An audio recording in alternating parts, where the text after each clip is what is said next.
I'm really stoked you're here doing this, dedicating 7 days to your creative practice. I'm an artist and I love art. I love all mediums. I'm really addressing you as an artist as opposed to a craftsman. I just distinguish between the two as being the craftsman really focuses on the techniques of the particular tool. And that's an amazing life pursuit, knowing the exact tool to carve with, or the stroke of the brush, or the assembly of heat and things to do with welding and sculpture. My techniques are about creativity and really address you as a creator, as a thought-smith, as someone who goes out and experiences the world and perhaps sees things or feels things a little bit differently and wants to convey those adequately to someone else through the medium of whatever you choose, whether it be song, dance, painting, etc. And sometimes we need to be fluid with that too. You might have a particular idea or feeling or thought or experience you want to stimulate in your audience that needs a different medium. So this creativity challenge is not medium dependent and even can extend beyond the arts. It's really about you being an expresser, which is why this is a creative expression challenge. It's not about making a beautiful painting, it's about allowing this whole world up here to come through you through the mediums and being shown to someone else. So the vital part is to do, to get used to what it feels like to flow, to appreciate beauty, to express yourself, to connect with someone else. And as a starting point, to be present. You need a point from which to communicate, from which to flow the source of your universe to someone else, to express and to hold that position while they receive your art. You're an artist. So part of what I'm encouraging is an element of discipline. I think sometimes as creatives we can be really dispersed because we're so enthusiastic. It's a positive thing. You want to go this way, you want to go that way. And sometimes it takes focus. The second part can be lethargy, laziness, can't be botheredness. And so we know that it's important to us to do these things. We've probably articulated a purpose, we have a vision. And so it's really about sticking to that even when you're not inspired. Therefore, I'm challenging you to 2 things to do each day. At least try and do it 2 or 3 times during this week. First thing is that I'd like you to set an alarm.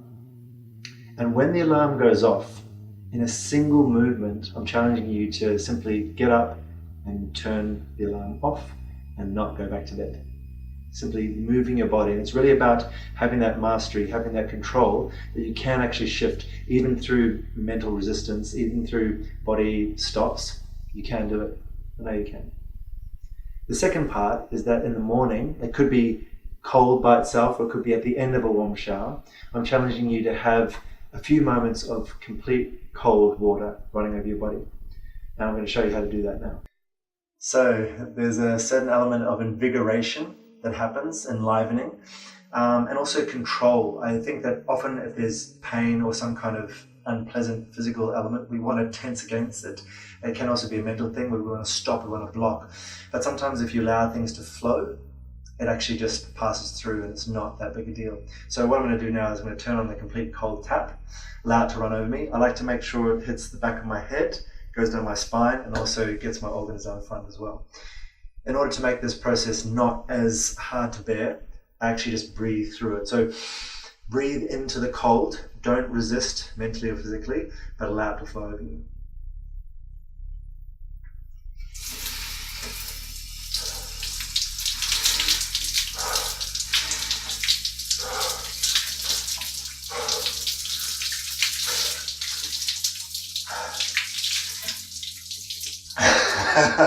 It's a good way to start the day.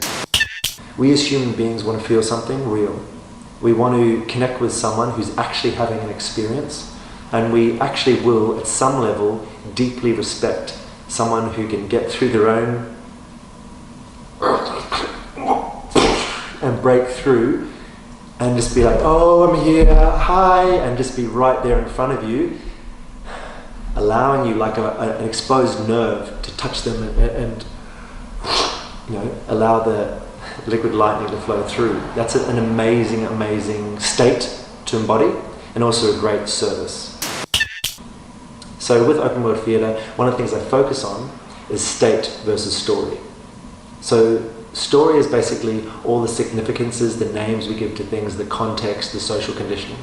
The state is purely and simply what is in the present moment, how your organs are, what you feel, and there's something that you as an actor or performer can causally shift.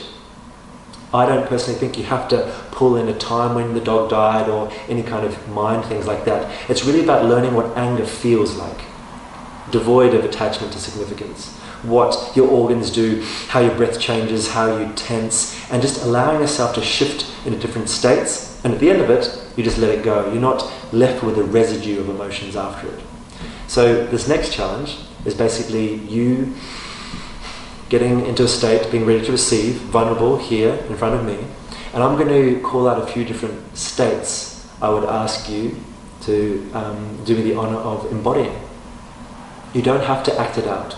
It doesn't have to be written on your face. It's really an internal thing, and just really feel how it feels in your body, energetically and organically. What's it like to experience that moment and emotion? If it happens to come out in an extended movement or facial expression or sound, that's cool. But the most important thing is that you feel it. So now, we're going to state shift. Please feel the emotion or state of anticipation, curiosity,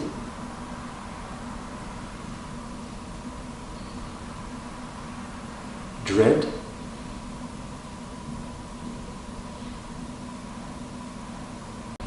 anger, fear,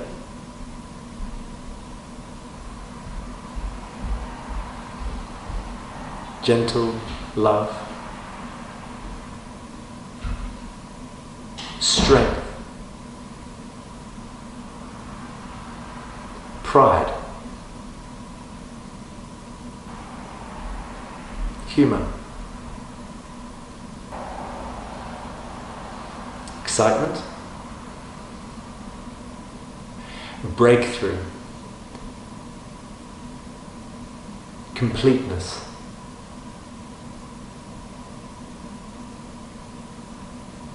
certainty. Good. And shake it off.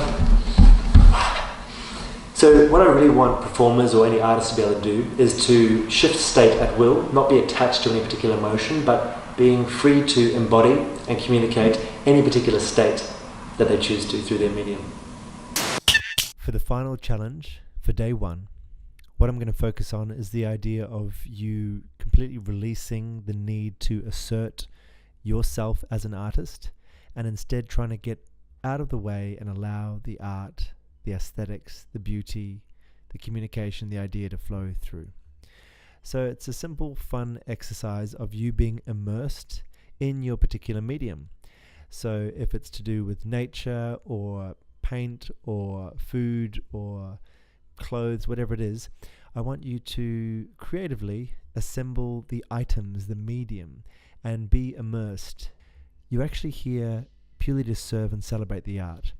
It makes it easier later on because it means that the art itself doesn't really reflect you as a person. It's really just the medium and the aesthetics and the idea. Have a look at how these people are just in the art and enjoy the process yourself. And I'd like you to capture it somehow, maybe with a photo or a video of you being immersed in your medium, not as an artist, but as the art. Thanks for being here for day one. I know today's been quite lengthy, but I wanted to set the groundwork for the coming 6 days. I'll see you tomorrow for connectivity.